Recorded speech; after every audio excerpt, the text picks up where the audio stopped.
নমস্কার, স্কিল বাংলা চ্যানেলে আপনাদের সকলকে স্বাগত জানাই। যেভাবে মরক্কো থেকে প্রায় 60,000 ইল্লিগাল অনুপ্রবেশকারী ইউরোপের স্পেনে ঢুকে গেছে, তো মনে করা হচ্ছে গোটা ইউরোপের পতন আসন্ন এবং গোটা ইউরোপের রাষ্ট্রনেতারা এই ব্যাপারে মারাত্মক যে চিন্তিত, অরিড, সেটা আমি বলছি না, আমরা বলছি না, ইউরোপের রাষ্ট্রনেতারা নিজেরা বলছেন। গোটা ব্যাপারটা সিকিউরিটির ক্ষেত্রে এতটা মারাত্মক চিন্তার ব্যাপার যে এটাকে কেস স্টাডি হিসেবে আমাদেরকে দেখতেই হবে। চলুন টোটাল ব্যাপারটা বুঝে নেওয়া যাক। দেখুন, ইউরোপের সঙ্গে আফ্রিকা মহাদেশের যে বর্ডার, আমি পরবর্তীকালে একটু পরে ম্যাপ দেখিয়ে দিচ্ছি আপনাদেরকে, এই বর্ডারটাকে আমরা জানি যেখানে নিচের দিকে আফ্রিকায় মরক্কো আছে, ওপরের দিকে স্পেন আছে, মাঝখানে সমুদ্র, সেটাকে বলা হয় জিব্রাল্টার প্রণালী, রাইট? এবার এই মরক্কো থেকে, মানে আফ্রিকার ওপরের দিকের দেশ থেকে এই স্পেনে যখন 60,000 মতো অনুপ্রবেশকারী ঢুকে গেছে, তার মানে এক কথায় বলা যায় যে এরা ইউরোপে ঢুকে গেছে। কারণ হচ্ছে আফ্রিকা থেকে স্পেনে একবার ঢুকে গেলে ইউরোপে ঢোকা কোনো ব্যাপার না। কেন ইউরোপে ঢোকা ব্যাপার না? ইউরোপে ঢোকা ব্যাপার না, তার কারণ হচ্ছে ইউরোপের যে নিজেদের দেশগুলো আছে না, সেই দেশগুলোর মধ্যে অ্যাজ সাচ কোনো বর্ডার সেরকম ভাবে নেই যাতে করে ফ্রি মুভমেন্ট হতে পারে। তার জন্য তারা আগে থেকে নিজেদের জন্যই ব্যবস্থা করে রেখেছে। তো কেউ স্পেনে ঢুকে গেলে তারপর ইউরোপের দেশে ছড়িয়ে পড়া ব্যাপারটা খুবই সহজ, স্পেনে ঢোকাটা কঠিন, সেই কঠিন কাজটা এরা করে ফেলেছে।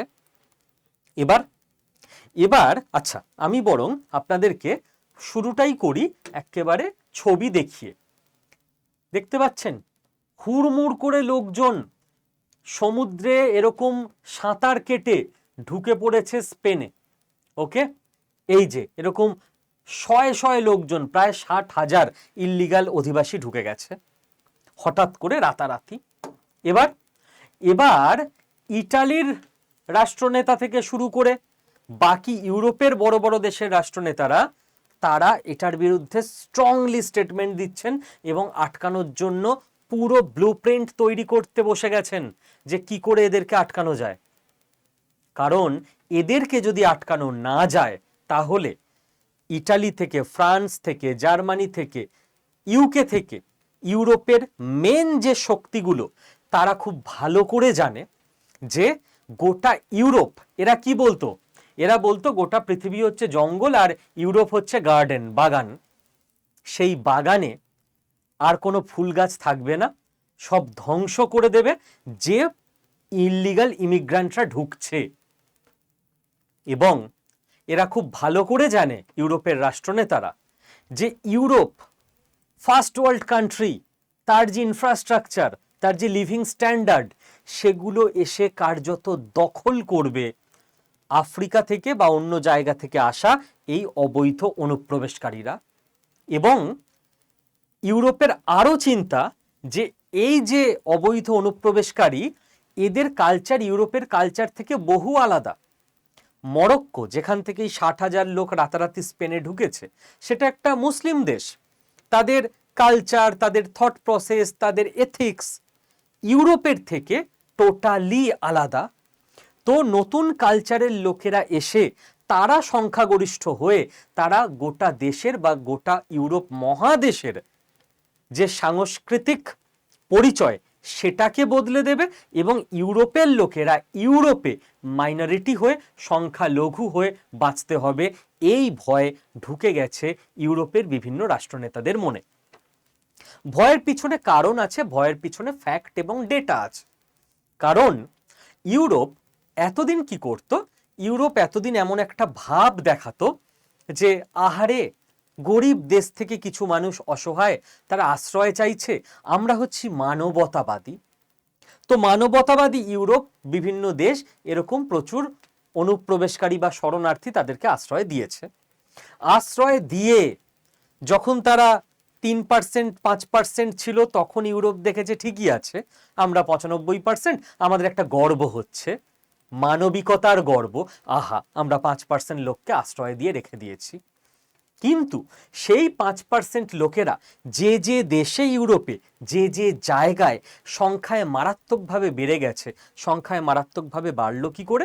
কারণ ইউরোপিয়ান যারা, তাদের যে ফার্টিলিটি রেট সেটা খুবই কম, কিন্তু এই অনুপ্রবেশকারী যারা, আশ্চর্যের বিষয় এরা দরিদ্র, এরা গরিব, কিন্তু এদের ফার্টিলিটি রেট মারাত্মক, অর্থাৎ এরা অনেক বেশি পরিমাণে সন্তান নিয়েছেন এবং এইভাবে একটা প্রজন্মের মধ্যে প্রত্যেক শরণার্থী পরিবারের সংখ্যা এতটা বেড়েছে এবং তাদের দেখে আস্তে আস্তে আরো শরণার্থী যেভাবে ঢুকেছে, এরা এক একটা নির্দিষ্ট দেশের নির্দিষ্ট এলাকায় এক একটা পকেট তৈরি করে নিয়েছে নিজেদের, যেখানে যেখানে নাম্বার 1 সিভিক সেন্স মারাত্মক কম।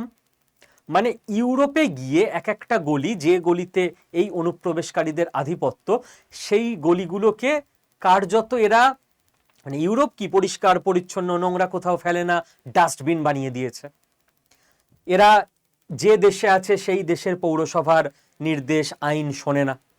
2, ইউরোপের ডেটা বলছে যে সেই সমস্ত জায়গায় ক্রাইম বেড়ে গেছে, চুরি, ছিনতাই।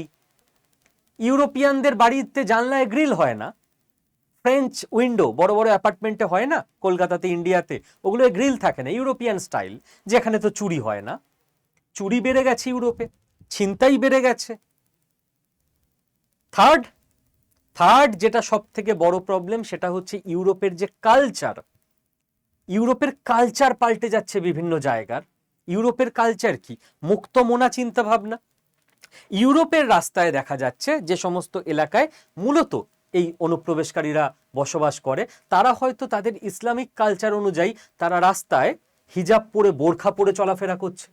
ইউরোপের এক একটা দেশ বাধ্য হচ্ছে আইন করে প্রকাশ্যে হিজাব বোরখা পরাকে ব্যান করতে, যে ভাই এ কি কালচার আমার দেশে এলো? আমরা তো এগুলোর বিরুদ্ধে কথা বলি, যে মহিলাদের এরম কেউ চাইলেও ঢেকে রাখতে পারে না, তারা তাদের পছন্দ মতো পোশাক পরবে। ইউরোপ তো ডেমোক্রেসি, স্বাধীনতা, ফ্রিডম এগুলোকে সবসময় তুলে ধরে, এগুলোর সপক্ষে কথা বলে। ইউরোপিয়ান নাগরিক তোমাকে বলা হচ্ছে, তুমি সিটিজেনশিপ পেয়ে গেছো, তুমি ইউরোপের ভাইবসকে গ্রহণ না করে কোন জিনিস ইউরোপের সমাজে প্রমোট করতে শুরু করে দিয়েছো। এইটা হচ্ছে মেন প্রবলেমের জায়গা। এবার ইউরোপ ভয় পাচ্ছে যে তাহলে আর 50 বছর পর, মানে আর 2টো প্রজন্ম পর কি হতে পারে। 2টো প্রজন্ম পর গোটা ইউরোপের সিচুয়েশন বদলে যেতে পারে এবং ইউরোপের ক্ষমতা থাকবে না এই যে ব্যাপার, এর বিরুদ্ধে লড়াই করার, যদি না এখন থেকে লড়াই করতে পারে। যার ফলে গোটা ইউরোপ চিন্তিত যে তো বিনা যুদ্ধে, কার্যত সংখ্যার জোরে, মানুষের নাম্বার, হেড কাউন্টের জোরে ইউরোপ দখল করে নিয়ে ইউরোপে তারা এসে বসে থাকবে যারা থার্ড ওয়ার্ল্ড কান্ট্রিতে ছিল। ইউরোপ নিজের রক্ত ঘাম ঝরিয়ে এই সভ্যতা তৈরি করেছে, ইনফ্রাস্ট্রাকচার তৈরি করেছে এবং তার সেগুলো ভোগ করছে কারা? অনুপ্রবেশকারী। তারা এসে ইউরোপে এগুলো ভোগ করতে শুরু করেছে এবং দাপটের সঙ্গে এখন এরা বলছে এটাই আমাদের অধিকার, আমরা এখান থেকে যাব না, তোমরা গেলে চলে যাও। ইউরোপ ভাবছে কোন ঠেলায় পড়লাম। কি জানি ডক্টর এস জয়শঙ্কর হয়তো আজকে মনে মনে হাসছেন, কারণ উনি ইউরোপকে অনেকদিন আগে বলে এসেছিলেন যে ইউরোপ মনে করে Europe's problem is the world, is world's problem, but the world's problem is not Europe's problem. Europe এটা মনে করতো। ভারত যখন বলতো যে দেখো আমাদের সীমান্ত দিয়ে অবৈধ বাংলাদেশি ঢুকে যাচ্ছে, আমাদের কিছু করতে হবে, ইউরোপ বলতো ছি ছি, তোমাদের মানবতা নাই ভারত। ভারত বলতে আরে আমাদের সংস্কৃতি পাল্টে দিচ্ছে, ছি ছি, মানবতা নাই। এবার ইউরোপ বলছে মানবতা, আগে আমাদের নিজেদেরকে রক্ষা করতে হবে, নিজেদের আইডেন্টিটি, তারপর মানবতা। তো ইউরোপ বুঝতে পারছে অনুপ্রবেশ কাকে বলে, অনুপ্রবেশ সমস্যাটা ঠিক কি। ইউরোপের ইন্টারনাল সিকিউরিটি ব্রিচ হয়ে যাওয়ার সম্ভাবনা দেখা দিয়েছে এবং ইউরোপের রাষ্ট্রনেতারা ভয় পাচ্ছে যে যারা আমার দেশের মধ্যে আছে, না জানি কে কোত্থেকে স্পাই ঢুকে গেছে। কারণ অনুপ্রবেশ যখন হয়, কারোর তো আইডি চেক করে করে ঢোকানো হয় না, কাউকে তো এই দেশে আনার সময় অনুপ্রবেশ যখন সে করেছে তার ব্যাকগ্রাউন্ড চেক করার কোনো সুযোগ থাকে না সরকারের কাছে। ইউরোপ সব দিক থেকে প্রবলেমে।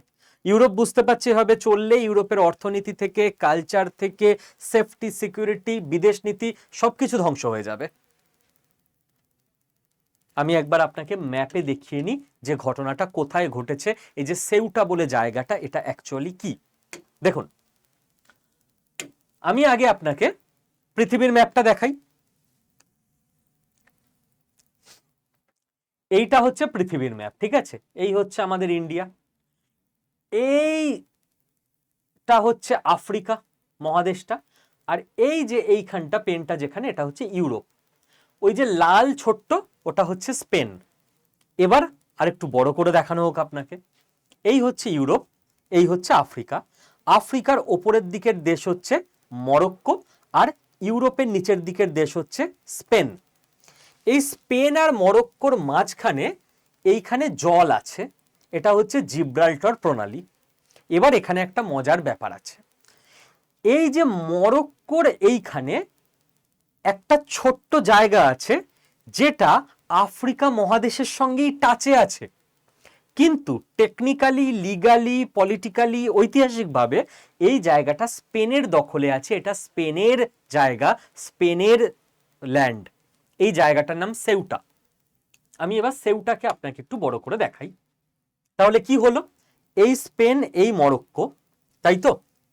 এইবার এইখানে জিব্রাল্টার প্রণালী আছে, এইখানে হচ্ছে সেউটা, মরক্কোর পাশে, আফ্রিকা মহাদেশের সঙ্গে লাগোয়া স্থলভূমি, কিন্তু যেটা স্পেনের আন্ডারে। ওকে, এইবার ওপরের দিকে কি বেটার বোঝা যাবে? হ্যাঁ, দেখুন, মরক্কোর সঙ্গে লাগোয়া একটা ল্যান্ড, এটা হচ্ছে স্পেনের আন্ডারে, এটা হচ্ছে সেউটা, ঠিক আছে? এবার এবার সমস্যা হচ্ছে, রাতারাতি মরক্কো থেকে 60,000 লোক এই সেউটাতে চলে এসছে, ঠিক আছে? মরক্কো থেকে রাতারাতি 60,000 লোক সেউটাতে ঢুকে গেছে। সেউটাতে ঢুকলে গন্ডগোলটা কি দেখুন। সেউটাতে ঢুকলে গন্ডগোল হচ্ছে, যখন সেউটা থেকে 60,000 লোক সেউটাতে ঢুকে মিশে গেছে, ওখানে আগে থেকে স্পেনের লোকরাই থাকে। এইবার আপনি কত লোককে আলাদা করবেন, বাইরে বের করবেন? 30%, 40%, 50%? লোক তো মিশে গেছে জনসংখ্যার মধ্যে, লুকিয়ে থাকবে। তারা আগে থেকে হয়তো কিছু নেটওয়ার্ক যদি তৈরি করে রাখে, সবাইকে আলাদা করতে পারবেন না। এইবার যারা ওখানে রয়ে গেল, তারা মেনল্যান্ড স্পেনে যখন যাবে, জাহাজের মাধ্যমে, অন্য বিভিন্ন ট্রান্সপোর্টেশনের মাধ্যমে ইজিলি ঢুকে যাবে।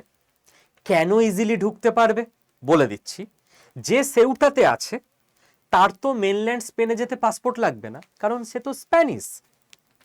সেউটাও স্পেনেরই জায়গা, হতে পারে মেনল্যান্ড স্পেন থেকে একটু দূরে, মাঝখানে সমুদ্র আছে, কিন্তু সেউটা থেকে সে অফিসিয়ালি পাসপোর্ট ছাড়া আরামসে মেনল্যান্ড স্পেনে ঢুকতে পারবে।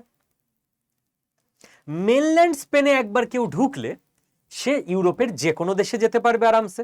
স্যার কেন, এখানে তো এবার পাসপোর্ট ভিসা লাগবে? না, লাগবে না, কারণ সেনগেন জোন বলে একটা ব্যাপার আছে। কি এই সেনগেন জোন? সেনগেন জোন ফর্মুলায় বলা হয়েছে, ইউরোপের বিভিন্ন দেশের লোকেরা নিজেরা ইউরোপের অন্য দেশে পাসপোর্ট ভিসা ছাড়া ফ্রিতেই ঘোরাঘুরি করতে পারবে। তো আসল কাজ ছিল স্পেনের টেরিটরিতে প্রবেশ, হয়ে গেছে। ওখান থেকে মেনল্যান্ড স্পেনে আসা খুব একটা কঠিন না, মেনল্যান্ড স্পেন থেকে বাকি ইউরোপে ছড়িয়ে যাওয়া আরোই কঠিন না। বোঝা গেল? এই সেনগেন জোন টাইপের জিনিস শ্রীলঙ্কা ভারতবর্ষকে অফার করেছিল, অ্যাডভাইস দিয়েছিল করার জন্য, যে ইন্ডিয়ান সাবকন্টিনেন্টে আমাদের এরকম করা উচিত, যে পাকিস্তানি, বাংলাদেশি, ভারতীয়, শ্রীলঙ্কা, নেপাল, ভুটান, এরা কারোর কোনো পাসপোর্ট ভিসা দরকার নেই, যার যেখানে ইচ্ছা চলে যাবে। ভারত করেনি, ভাগ্যিস করেনি, ভারত করবেও না, ঠিক আছে?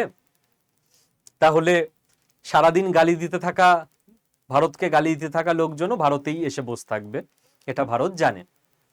তো এই যে মুক্তমনা পৃথিবী, যারা বলতো দেশের মধ্যে পাঁচিল কেন থাকবে, তারা এবার বলছে নিজেদের সিকিউরিটি কি করে স্ট্রিক্ট করা যায়, কি করে বর্ডার ফেন্সিং করা যায়। যারা পাঁচিলের বিরুদ্ধে ছিল, যারা আন্তর্জাতিকতাবাদে বিশ্বাসী ছিল, কি সব বলে? বিশ্ব মানব, তাই না? আমরা কোনো দেশের পরিচয় বাঁচি না, বিশ্বমানব। বিশ্বমানবরা এবার টের পাচ্ছে বিশ্বমানব হওয়ার জ্বালা। কথা হচ্ছে হোয়াই নাও? হঠাৎ করে রাতারাতি কি এমন হলো? মরক্কোয় কি কোনো দুর্ভিক্ষ চলছে, কোনো যুদ্ধ চলছে যে মরক্কো থেকে লোকে পালাচ্ছে? না, এইটা মনে করা হচ্ছে, আমি জানি না, মনে করা হচ্ছে ইউরোপে একটা থিসিস চলছে যে আমেরিকা প্ল্যান করে করিয়েছে। আপনার এবার যাচ্ছে সব মাথা গুলিয়ে যে আমেরিকা প্ল্যান করে ইউরোপে কেন আফ্রিকার থেকে লোক ঢোকাবে? কারণ আছে। এই যে স্পেন, গোটা ইউরোপ আস্তে আস্তে বাস্তব বুঝতে শিখে গেছে লাস্ট 10-15 বছরে যে যদি নিজের দেশের সেফটি সিকিউরিটি ঠিক না করে বেশি বিশ্ব মানবতা দেখানো হয়, তাহলে নিজের দেশটাই দিনের শেষে শেষ হয়ে যাবে। তো ইউরোপ আস্তে আস্তে নিজেদের আইডেন্টিটি, নিজেদের ল্যান্ড রক্ষা করা, এই সমস্ত ব্যাপারে অ্যাক্টিভ হয়ে গেছে। বাট স্পেন একেবারে উল্টো। স্পেন বলে না না না, আমরা তো একদম বিশ্বমানব, আমরা তো যেই আশ্রয় চাইবে তার আশ্রয় দেবার পক্ষে কথা বলি। তো স্পেনের মধ্যে কমিউনিজম সব থেকে বেশি, সোশ্যালিজম সব থেকে বেশি। স্পেনকে ইসরায়েলের ব্যাপারে সব থেকে বেশি কোনো ইউরোপীয় দেশ যদি সমালোচনা করে থাকে সেটা হচ্ছে স্পেন। তো আমেরিকা এবং ইসরায়েলের একটা গেম প্ল্যান এটা হতে পারে যে আমেরিকাই মরক্কোকে বলে দিয়েছে আনঅফিসিয়ালি যে ভাই মরক্কো, তোমার দেশের লোককে বলে দাও যে যদি টপকে কেউ স্পেনে ঢুকতে চায় ঢুকে যাক, তোমরা আটকাবে না। বর্ডারে তো দু দেশের বাহিনী থাকে না, ইন্ডিয়া পাকিস্তান বর্ডারে পাকিস্তান বাহিনীও আছে, ভারত বাহিনীও আছে। তো মরক্কোর বাহিনী যদি একটু সরে যায় এবং মরক্কোর লোককে বলে দেয় ঢুকলে ঢুকে যাও, কোনো চাপ নেই, এদিকে স্পেনের সেনাবাহিনীও অ্যাজ খুব একটা পাহারায় নেই, আমাদের তো ফুল সাপোর্ট আছে, আমরা বরং তোমাদের জায়গা চিনিয়ে দিচ্ছি, কোন টাইমে ঢুকলে ভালো হবে বলে দিচ্ছি। ব্যাস 60,000 বিশেষ করে সব ইয়াং ছেলে তারা বর্ডার টপকে সমুদ্র সাঁতার কেটে সেউটাতে ঢুকে গেছে। বিভিন্ন জায়গা দিয়ে, ল্যান্ড দিয়েও যাওয়া যেত, অনেকে দেখবেন সমুদ্র দিয়ে ঘুরে সাঁতার কেটে ঢুকছে, কারণ সেখানে গার্ড কম। সেগুলো মরক্কোর সেনাবাহিনী জানিয়ে দিয়েছে মরক্কোর লোকজনকে। একে তো ইয়াং ছেলেরা বেশি ঢুকেছে, দ্বিতীয়ত শোনা যাচ্ছে মরক্কোর জেল থেকে নাকি মরক্কোর রাজা সে লাস্ট কিছুদিনে দুর্ধর্ষ কিছু কুখ্যাত জঙ্গি, অপরাধী, ক্রিমিনাল তাদেরকে ছেড়ে দিয়েছিল, তারা এই ভিড়ের মধ্যে মিশে ঢুকেছে। গোটা স্পেন এবং ইউরোপ যে গার্ডেন, সেই গার্ডেনের দফা রফা করে দেবে, তছনছ করে দেবে যে জঙ্গিরা, যে ক্রিমিনালরা সেউটাতে ঢুকে গেছে।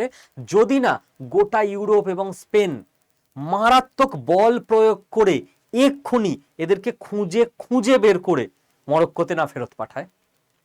মনে করা হচ্ছে ইউরোপ এবং ইসরায়েলের একটা গেম প্ল্যান যে মরক্কো আগে দেখো অনুপ্রবেশকারীর জ্বালা কাকে বলে, আগে বোঝো যে ইসরায়েলকে কোন জ্বালায় জ্বলতে হয়, আগে দেখো যে ভাই বলে বুকে জড়িয়ে ধরলেই হয় না, ওর কালচার আলাদা, ওর থট প্রসেস আলাদা, ও এসে তোমার দেশকে শেষ করে দেবে, তোমার দেশে মিলে যাবে না।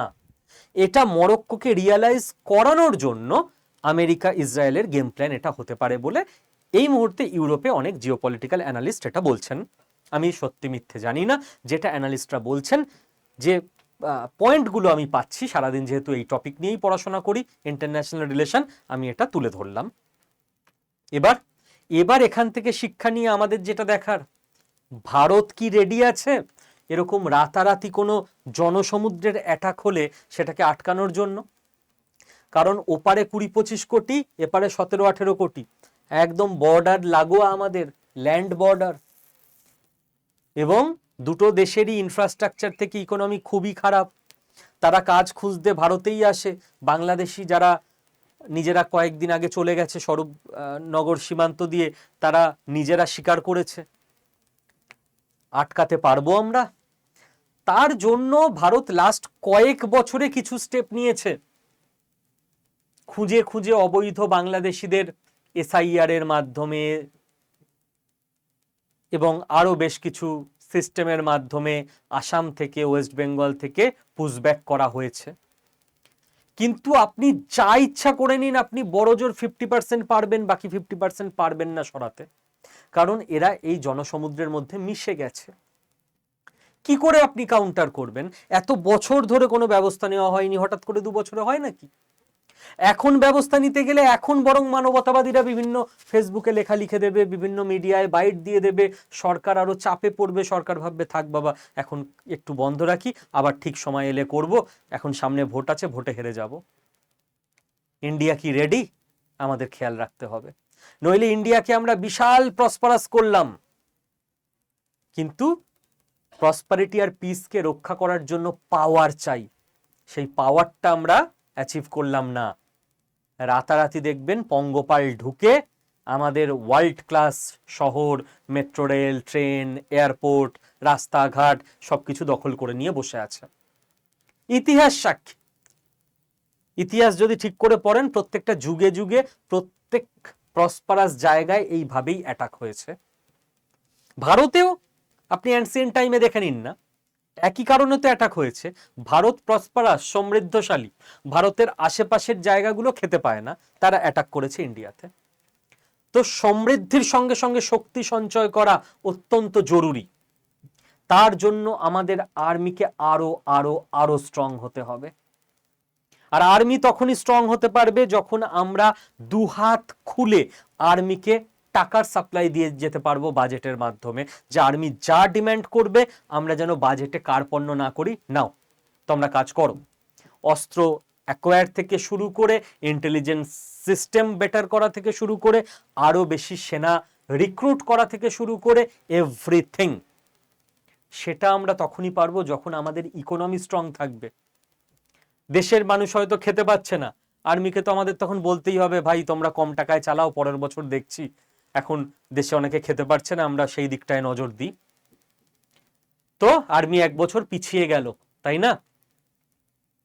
এবার ইকোনমি স্ট্রং করার জন্য আপনাকে অ্যাক্টিভ হতে হবে, কাজ করতে হবে, স্কিলড হতে হবে। স্কিল বাংলা যার জন্য অল টাইম রেডি থাকে। এবার এমন কিছু অ্যানাউন্স করতে যাচ্ছি যার জন্য আপনারা অনেকে 4-5 মাস ধরে অপেক্ষা করছিলেন। সেটা হচ্ছে কি, আপনি যদি ব্যবসায়ী হন, আপনার ব্যবসা চলবে না আজ থেকে 3-4 বছর পর, যদি না আপনি আজ থেকে এআই মানে আর্টিফিশিয়াল ইন্টেলিজেন্সের নলেজ যদি না রাখেন। অনেকে ভেবেছিল যে কম্পিউটার শিখতে হবে না, এমনি হয়ে যাবে, কম্পিউটার ছাড়া হিসেব রাখা যাচ্ছে না আজকাল বিজনেসে। অনেকে ভেবেছিল দৌড় আমি অনলাইন পেমেন্ট অ্যাকসেপ্ট করব না, ক্যাশেই হয়ে যাবে। সব দোকানদারকেই আস্তে আস্তে অনলাইন পেমেন্টে যেতে হচ্ছে। অনেকে ভেবেছিল চাকরি করছি, চাকরি জীবন কেটে যাবে, আমাকে আর কিছু শিখতে হবে না। কম্পিউটার শিখতে হয়েছে সরকারি চাকরির লোকদের। আর যারা ফ্রেশার্স আছো, তোমাদের তো চলবেই না, চাকরিতে কেউ নেবেই না যদি না এআই এর নলেজ থাকে। যে প্রাইভেটে জব করছেন তার জব বাঁচাতে, যে ফ্রেশার্স চাকরি খুঁজছো তার চাকরি পেতে, যিনি বিজনেস করছেন তার বিজনেস বড় করতে একটাই স্কিল আজকের দিনে দরকার, সেটা হচ্ছে আর্টিফিশিয়াল ইন্টেলিজেন্স। এবং আর্টিফিশিয়াল ইন্টেলিজেন্স ব্যবহার করা, প্রম্পট ইঞ্জিনিয়ারিং শেখা, যে কিভাবে প্রম্পট দিয়ে আমি কাজ করাতে পারবো এআই কে দিয়ে। এটার জন্য কোনো আলাদা আলাদা কোর্স লাগবে না। স্কিল বাংলা আগেও করেছিল, আবার আজ থেকে করছে all in one training program. অর্থাৎ এই ট্রেনিং প্রোগ্রামে জয়েন হলেই আপনি একজন বিজনেসম্যান, তিনি শিখে যাবেন কি করে তার সেলস মার্কেটিং বাড়াতে হবে, করতে হবে, বেটার করতে পারবেন। একজন যিনি চাকরি করছেন তিনি শিখে যাবেন কি করে তার রিপোর্ট তাড়াতাড়ি রেডি করতে হবে। যিনি গ্রাফিক্স ডিজাইনের কাজ করছেন তিনি শিখে যাবেন কি করে এআই ইউজ করে ভিডিও এডিটিং থেকে শুরু করে থাম্বনেল তৈরি, ছবি তৈরি, ব্যানার তৈরি করতে পারবেন। যিনি স্টুডেন্ট বা যে পড়াশোনা করছো সে শিখে যাবে কি করে কন্টেন্ট রিসার্চ করতে পারবে। ডাক্তার থেকে উকিল, টিচার থেকে ব্যবসায়ী, এরকম কেউ নেই, কোনো বয়সের লোক নেই যার কাজে আসবে না এই এআই ট্রেনিং প্রোগ্রামটা। যারা আগে করেছেন স্কিল বাংলায় এআই ট্রেনিং প্রোগ্রাম, যিনি 50,000 টাকার লাভ করতেন বিজনেসে, তার এখন 1 লাখ টাকা লাভ হয়। যে মাঝারি পোস্টে চাকরি করতেন, আশা করি তিনি প্রমোশন পেয়ে গেছেন। যারা ফ্রেশার্স ছিলে, আশা করি তারা চাকরি পেয়ে গেছো। কারণ একটাই, স্কিল বাংলায় যে ফ্যাকাল্টিরা পড়ান, সারা ভারতবর্ষে 2জন ফ্যাকাল্টি আমাদের এখানে পড়ান, যার জন্য এত রিকোয়েস্ট আপনারা করেছেন লাস্ট 4-5 মাসে আমরা কোনো নতুন ব্যাচ আনতে পারিনি। স্যার কেন, আর ফ্যাকাল্টি নিলেই হয়? নিলেই হয়, তাহলে আর স্কিল বাংলার নাম থাকবে না, যেখানে বেস্ট কোয়ালিটির এডুকেশন দেওয়া হয়। 2জনই ফ্যাকাল্টিকে সারা ভারতবর্ষ থেকে আমরা বেছে নিয়েছি যে এনারাই পড়াবেন, কারণ এনাদের একে আছে টিচিং কোয়ালিটি, কি করে পড়াতে হয়, আর 2 এনারা 20 বছরের ইন্ডাস্ট্রি এক্সপার্টিজ আছে এদের, যে ইন্ডাস্ট্রিতে এই মুহূর্তে কি লাগে, কেবল থিওরিটিক্যাল নলেজ নয়। এই ফ্যাকাল্টি অন্য কোথাও পাবেন না। সোহিনী ম্যাম পড়াবেন এই কোর্সে, যারা ক্লাস করেছেন আগের কোর্সে তারা জানেন। বাংলা ভাষায় ক্লাস হবে। এই লেভেলের ফ্যাকাল্টি বাঙালি ভারতবর্ষে পাওয়া যায় না, এই জন্য খুঁজতে টাইম লাগে। কোথাও আসতে হবে না, আপনার বাড়িতে বসে আপনি অনলাইনে ক্লাস করবেন। ঠিক, ক্লাস হবে উইকেন্ডে, শনি রবি, সন্ধে 7টা থেকে রাত 9:30। একে উইকেন্ড, যারা চাকরি করেন পড়াশোনা করো তাদের সুবিধা, 2 সন্ধেবেলা অফিস থেকে বাড়িতে এসে বা কলেজ ইউনিভার্সিটি থেকে বাড়িতে এসে ক্লাস করতে পারবেন। ক্লাস হবে লাইভে, কোনো ডাউট থাকলে যাতে আপনার সলভ হয়। লাইভ ক্লাস হওয়ার পর তার রেকর্ডেড থাকবে, যাতে করে যখন ইচ্ছা আপনি রিভাইজ দিতে পারেন, বা কোনো কারণে লাইভটা মিস করে গেছেন আপনি যাতে পরে দেখে নিতে পারেন। তাই তো? আর কিছু দরকার ফিচার্স, এবং থিওরিটিক্যাল নলেজ নয়, হাতে কলমে শিক্ষা। সেই জন্য কোর্সের মধ্যে থাকবে মিনি প্রজেক্ট এবং অ্যাসাইনমেন্ট, আর কোর্স কমপ্লিট হলে দেওয়া হবে সার্টিফিকেট। হ্যাঁ স্যার, সার্টিফিকেট তো সব ইনস্টিটিউট থেকেই দিয়ে দেয়। ওয়েট, স্কিল বাংলা কোর্সের যে সার্টিফিকেট আপনারা পাবেন সেটা আইআইটি মাদ্রাসের সার্টিফিকেট। নতুন যারা তারা ভাবছেন কি বলছেন, আইআইটি নাকি আইটিআই, ঠিক করে বলুন। আইআইটি মাদ্রাস। অনেকে ভাবছেন স্যার ঠিক বলছেন তো, মানে আইআইটি তো ভারতবর্ষে হাতে গোনা কয়েকটা আছে, প্রচুর পরিশ্রম করলে তবে আইআইটির তে ভর্তি হওয়া যায়, আইআইটির সার্টিফিকেট পাওয়া যায়। ইয়েস, আইআইটি মাদ্রাস প্রবর্তকের সঙ্গে স্কিল বাংলা আড্ডা 24/7 সেই এগ্রিমেন্ট রয়েছে। সেই ভাবেই আমাদের প্রতিটা এআই কোর্সের স্টুডেন্টদের, যারা আইআইটি মাদ্রাস সার্টিফাইড এআই কোর্সে ভর্তি হয়, তারা কোর্স কমপ্লিট হলে আইআইটি মাদ্রাস প্রবর্তকের কিউআর কোড দেওয়া, সই করা সার্টিফিকেট পেয়ে যায়, যে সার্টিফিকেটের খালি ভারতবর্ষে নয় আমেরিকাতেও দাম থাকবে, কারণ আমেরিকাও জানে আইআইটি মানে কি, আইআইটি মাদ্রাস মানে কি। স্যার তো লাখ টাকা ফিস হবে, হওয়া তো উচিত। অন্য কোনো ইনস্টিটিউট যদি এই লেভেলের ক্লাস দেয়, লাখখানেক টাকাই ফিস নিয়ে নেবে। আমাদের এখানে লাস্ট বার কত ফিস ছিল মনে আছে তো? 6,250 টাকা। এত কম ফিজে আমরা করাতে পারি তার একটাই কারণ, আমাদের এখানে যেহেতু প্রচুর স্টুডেন্ট ভর্তি হয়, তাই আমরা সামলে নিতে পারি। অন্য ইনস্টিটিউটে অনেক বেশি ফিজ নেয়, ওটা তাদের দোষ নয়, সামলানো সম্ভব নয় এত হিউজ অ্যারেঞ্জমেন্টে। ঠিক আছে, তো কোনো ইনস্টিটিউটকে নেগেটিভ কিছু বলবেন না।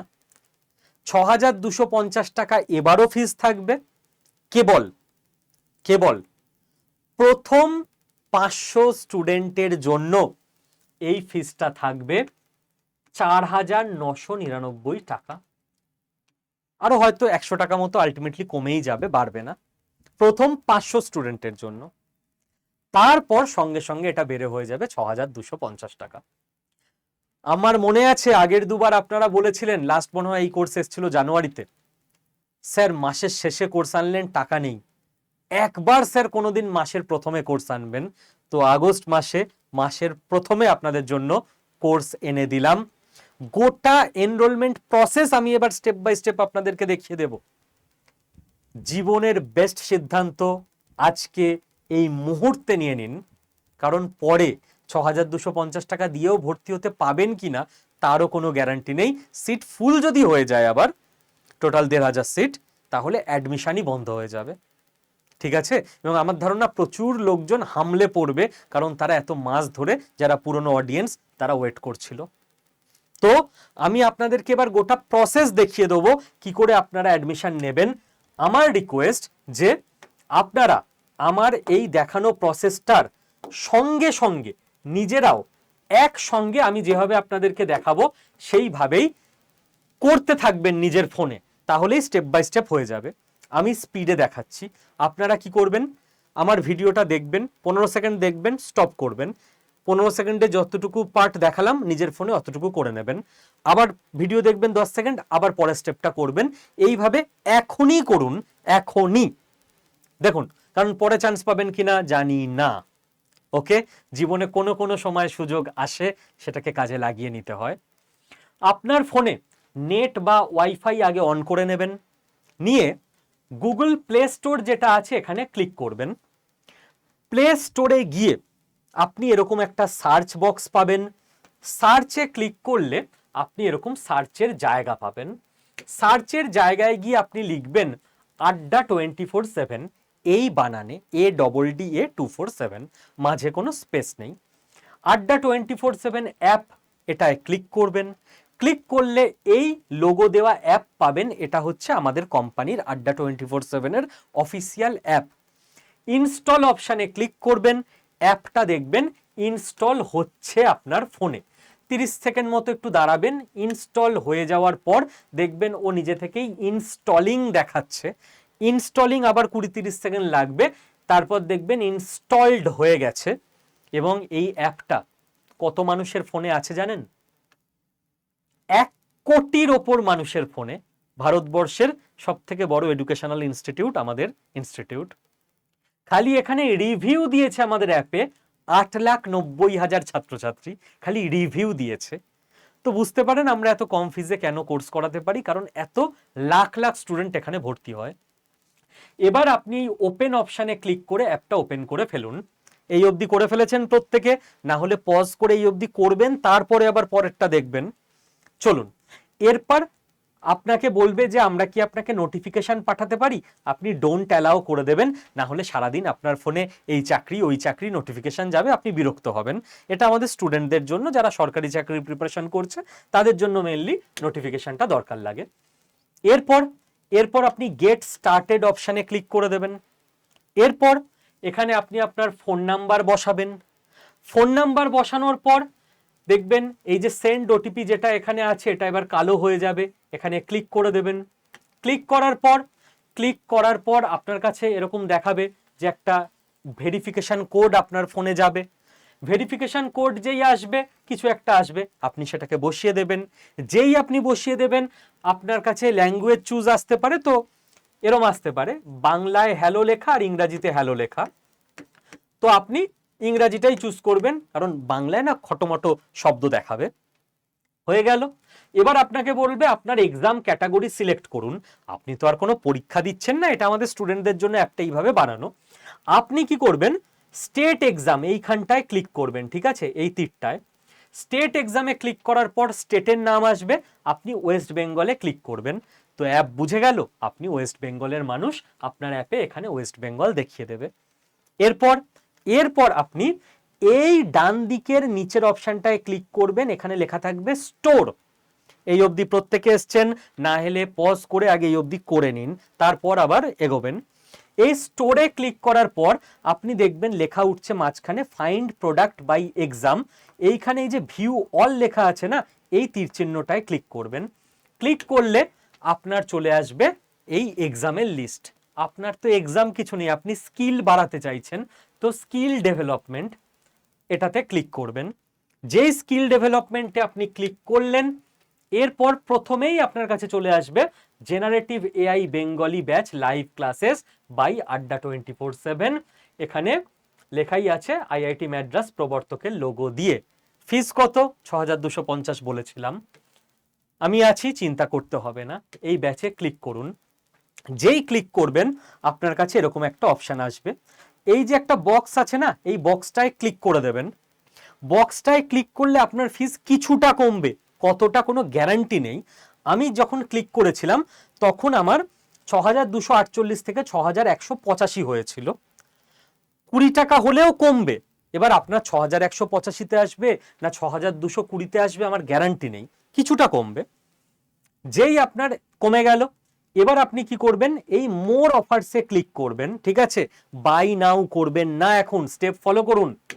মোর অফারসে ক্লিক করে আপনি কি করবেন, এরকম একটা বক্স পাবেন যেখানে লেখা থাকবে এন্টার কুপন কোড। ওই বক্সে আপনি টাইপ করবেন Y219, এবিসিডির ওয়াই, ক্যাপিটাল ওয়াই 219, মাঝখানে কোনো গ্যাপ নেই। এইটা টাইপ করে এই অ্যাপ্লাই বাটনটায় প্রেস করে দেবেন। ঠিক দেখুন, যেই প্রেস করলেন Y219 একটা স্পেশাল কুপন, এটা আপনার অ্যাপ্লাই হয়ে গেল। এটা অ্যাপে থাকবে না, যারা স্কিল বাংলা চ্যানেল দেখেন তাদেরকে এটা পার্সোনালি আমি দিয়ে দিলাম। সঙ্গে সঙ্গে আপনার ফিজ অনেকটা কমে হয়ে গেল 4810। আপনার এতটাই কমবে কিনা কোনো গ্যারান্টি নেই।